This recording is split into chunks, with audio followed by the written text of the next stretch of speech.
Hi, Rashonda here. We are reading Hagar's Daughter by Pauline Hopkins. We are on chapter 28. Let's do this. Time passed on, bringing in the early summer. It was the close of a beautiful June day, and the sunset was still glowing and burning as it reluctantly bade the world good night. Venus stood by an open window, gazing anxiously into the twilight. Jewel had gone to the jail early in the day, leaving her maid at home. Mrs. Bowen had been in the room a number of times asking for her daughter. She was always uneasy now when Jewel was away from her, and her face wore a strained look of expectancy pitiful to see. General Benson's anger seemed to have spent itself in the dire threats he had made on the day the will was read. He had left the women in peace, being scrupulously polite when they met to transact business. He's clearly up to something. Mrs. Bowen was anxious to leave the hot city, and it was agreed between her and Jewel to go to Arlington Heights, where the latter could still be in close proximity to the prisoner and continue her visits with ease. She had gone that day to tell him not to be depressed if the time between her calls was longer than usual.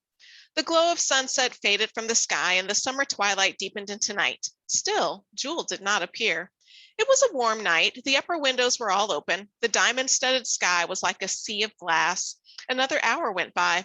Mrs. Bowen was pacing the floor restlessly. Venus came up from the servants' quarters with soup and wine for her mistress. "Now do be persuaded to eat something, madam," said the maid. "You're just as white as death, and you've sat here waiting for Miss Jewel without your dinner, and you must be quite faint. Here it's 9 o'clock, and you always dine at 7:30. I reckon my young lady's all right. She'll turn up presently as bright as a dollar, sure as you're born." So Mrs. Bowen smiled and allowed herself to be cheered by the devoted girl, and took some soup and a little of the wine, but she could not rest, and listened to every sound that came faintly to the great mansion from the outside. Hour succeeded hour, and it was 11 o'clock. Nobody thought of going to bed. As she sat listening, there came a sharp, quick ring at the outer bell. Venus herself, anxious for tidings from her loved mistress, rushed to the door ahead of the butler. It was a note which was handed her by a man well muffled up, who instantly disappeared in the thick shrubbery about the lawn. If you are fans of The Simpsons, or even if you're not fans of The Simpsons, you've probably seen this GIF of Homer Simpson backing into a shrub. So that's what I thought about when it said the person who left the note instantly disappeared in the thick shrubbery about the lawn, just backing up. Venus hastened to Mrs. Bowen. With a smile, she opened the envelope. The next moment she uttered a cry and gasped for breath. "Whatever is the matter?" cried the frightened maid. This letter! Help me, help me! Your lady has been abducted." Mrs. Bowen fell back unconscious in her chair. I think maybe it's been a minute since we've had a good faint. The terror-stricken maid opened the letter with shaking hands and read the following lines. "I always keep my word. If you value your reputation and your stepdaughter's welfare, you will not seek to find her. In due time, she will reappear." Well, that's why General Benson has been so nice. He was plotting an abduction. Meanwhile, what had become of Jewel? And I want to know what has become of Aunt Henny. I guess we'll get to that. Meanwhile, what had become of Jewel? She had elected to walk to the jail and back because of the beauty of the day. At the jail, she found Mr. Henson, and they had stayed talking over the difficulties of the case until twilight was falling. But that did not disturb her, for Mr. Henson would walk back with her, and the Washington streets, famous for their loneliness and seclusion, stretching like immense parks in all directions, would be robbed of their usual terrors for lone female pedestrians. Mr. Henson accompanied her to the great entrance gates. There he left her, and she started up the carriage path at a rapid gait. Along the edges of the drive, the underwood was so thick and the foliage of the trees arching overhead so full and dense that towards the center of the drive, it was in semi-twilight, and thick shades of darkness enveloped all things. In the half-light, Jewel thought she discerned a vehicle, a close carriage, she fancied, standing at one end of the drive. Surprised but not startled, because of the close proximity of the house, the girl advanced. The next moment she was startled enough. A chill of fear went through her woman's heart, and it stood still for one instant with a thrill of sickening terror. For suddenly, out from the gloomy shade of the trees into the drive stepped two men, rough-looking ruffians wearing black half masks.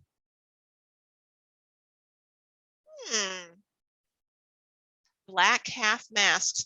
So there's a type of a mask called a domino that just covers, I think it's just the upper portion of the face. Sometimes they have little sticks, like think like Mardi Gras. I think that's the kind of mask. So I think that's the kind of mask that is on.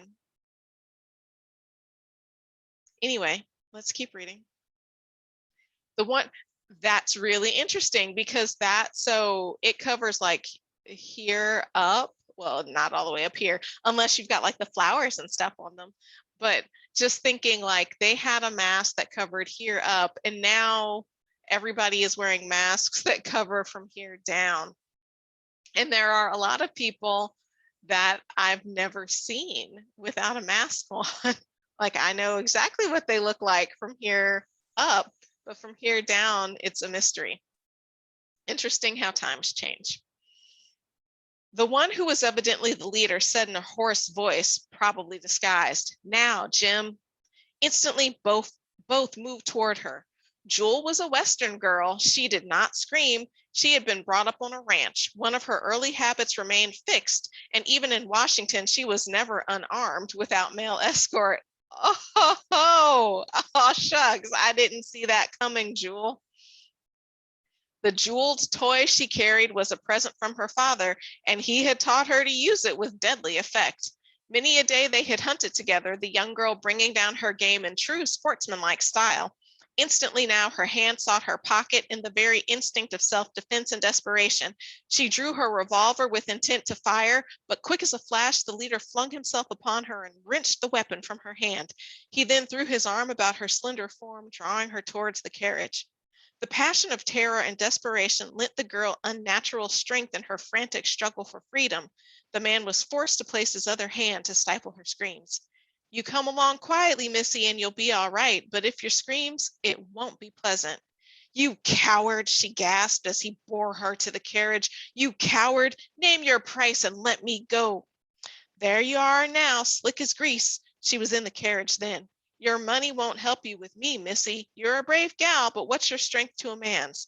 Drive on like H with a dash. Oh, hell. Drive on like hell, Jim." The cold drops of agony stood on the girl's brow as the horror of her position grew upon her each moment. "Where are you taking me?" "I'm going to take you just a little journey outside of Washington for a few days. Don't you be afeard. There's nothing going to hurt you." Who was this man holding her, refusing bribe, yet vowing to protect her from harm? She looked into the masked face in an agony of appeal and doubt and fear in the great gray eyes. The man was touched. "Don't now, don't, Missy, look that scared. Nothing ain't gonna hurt you, I tell you. I's got a little gal of my own." The girl did not answer. Like a light, it flashed across her who was the author of this outrage. "I know your employer," she said fiercely, "but he shall learn that I fear him not. I defy him still." To be continued. I didn't see it coming that Jewel was packing. I also didn't see her abduction coming. I mean, clearly I saw it coming when her mom was like, "She's not home," but like in previous chapters, I didn't see that coming. Am I surprised? No, but this thing is full of twists and turns.